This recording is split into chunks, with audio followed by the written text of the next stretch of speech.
दलित विकास महासंघाचे संस्थापक अध्यक्ष तथा सामाजिक व सांस्कृतिक क्षेत्रात लेखक, कवी, सामाजिक कार्यकर्ते असलेले कैलास तेलोरे व रत्नदीप जाधव यांचा वाढदिवस मोठ्या उत्साहात साजरा करण्यात आला. पद्मतारा सामाजिक व शैक्षणिक बहुउद्देशीय संस्था व महाराष्ट्र सांस्कृतिक कला अभियान यांच्या संयुक्त विद्यमानं समाजभूषण कैलास तेलोरे यांचा वाढदिवस साजरा करण्यात आला. या कार्यक्रमानिमित्त कवी संमेलनाचं आयोजन देखील करण्यात आलं होतं. कार्यक्रमात प्रसिद्धी कवींनी आपल्या काव्यांचं वाचन केलं. उपस्थित कवींचा प्रमाणपत्र देऊन सन्मान करण्यात आला. या वाढदिवस कार्यक्रम प्रसंगी शाहीर विजय भोळे, पद्माकर जाधव, राजेंद्र सोनवणे, अशोक भालेराव आदी कवी, साहित्यिक, लेखक उपस्थित होते. या कवी संमेलनाचे अध्यक्ष म्हणून ज्येष्ठ कवी विष्णू नारायण भाटकर हे अध्यक्षस्थान होते. तर प्रमुख पाहुणे म्हणून कवी अनिल मनोहर, कवी रंगनाथ डेंगळे, रमाकांत शार्दूल, सामाजिक कार्यकर्ता प्रमिला मैद, अनिता अहिरे, रवींद्र बराथे, किरण लोखंडे, श्रद्धा मालुंजकर आदींनी कार्यक्रमासाठी परिश्रम केले. तर अशोक भालेराव, किरण लोखंडे, अविनाश वाघ, पद्मकर जाधव, अरुण घोडेराव, हर्षद जाधव, भारत भालेराव, दिग्दर्शक अभिनेता पोपटराव कांबळे, कला क्षेत्रातील महिला, पुरुष कलावंत, विद्यार्थी, विद्यार्थिनी मोठ्या संख्येने उपस्थित होते. कार्यक्रमाचं सूत्रसंचालन रविवारचे यांनी केले. तर आभार किरण लोखंडे यांनी मांडले. किती दिवस राहणार रस्त्यावर, मला घर बांधायचं. खूप दिवस केले विचार, कष्ट करू आपण पण रात्री दारिद्र्याने केलं जात्यात कसं घर बांधायसाठी. लग्न झालं, पोरं झाली, मनाची आशा पुरं लागली, मुलंही कामावाली, मग घर बांधायचं. कष्ट करून काही जमेना, कमावला पैसा काही पुरेना, पोटाचा प्रश्न काही सुटेना, मग कसं घर बांधायचं घर. सूर्य उगवला असता चालला, बरोबर वाटे भारी जीवाला, तरी घर बांधायचं. कोणी बांधती बंगल्याच्या बंगले, कोणी बांधती इंगले, पण घर बांधायचे मला न जमले. कसं घर बांधायचं घरासाठी नरक यातना द्यायच्या एवढंच माहित होतं, किंवा नरक यातना द्यायच्या एवढंच माहित होतं.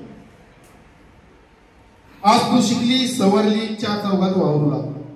आज तू शिकली सवरली, चार चौघात वावरू लागली. साडीचा पदर डोक्यावर घ्यायचा सोडून, नराप्रमाणे पोशाख घालून चालू लागली. तरी वट सावित्रीला पूजू लागली. वट सावित्रीनं तुला कधीच शिकवलं नाही, शेण माती चिखल तुझ्यासाठी कधीच अंगावर झेलला नाही. वट सावित्रीनं तुला कधीच शिकवलं नाही, शेण माती चिखल तुझ्यासाठी कधीच अंगावर झेलला नाही. वट सावित्रीला पूजण्यापूर्वी तू महात्म्याच्या सावित्रीचा विचार कर. वट सावित्रीला पूजण्यापूर्वी तू महात्म्याच्या सावित्रीचा विचार कर. कोणत्या सावित्रीनं तुला जखडलं आणि कोणत्या सावित्रीनं तुला मुक्त केलं, याचा तिलाच तू जवळ कर. साहित्य क्षेत्रामध्ये अतिशय अग्रगण्य अशी भूमी होती, परंतु कालांतराने साहित्य क्षेत्र हे नाशिकवरून कमी झालं. खरं तर भागवत साहेब मला ओळखतं का नाही ओळखतं माहित नाही, हार्मोनियम वादक. आम्ही त्यावेळी मेळे चालवायचो आणि मेळ्यामध्ये भागवत साहेबांना मी ओळखतो की ते हार्मोनियम वादक वगैरे, गीत त्यांचे असायचे, गायन त्यांचं असायचं, हार्मोनियम त्यांचं असायचं. आणि ते लहान लहान मुलांना तयार करून त्यांना मोठमोठे कलाकार बनवायचे. त्याच्यातून आमच्यासाठी कार्यकर्ते घडले.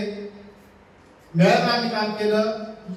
किरण लोखंडेच्या माध्यमातून मी लिहायला लागलो, कवी संमेलन करायला लागलो, लोकनाट्य कविता या सर्व आम्ही करायला लागलो. आणि हे सर्व करत असताना समाजाची जी नाळ आहे ती आम्ही कधी तुटू दिलेली नाही.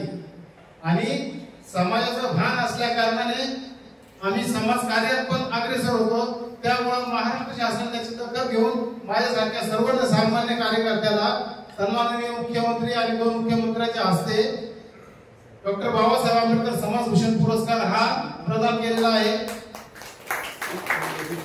ही आपल्या सर्वांच्या प्रेमाची पावती आहे असं मी समजतो.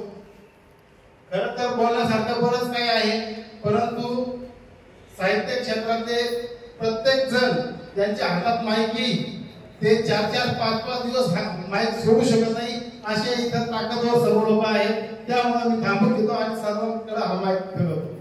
धन्यवाद.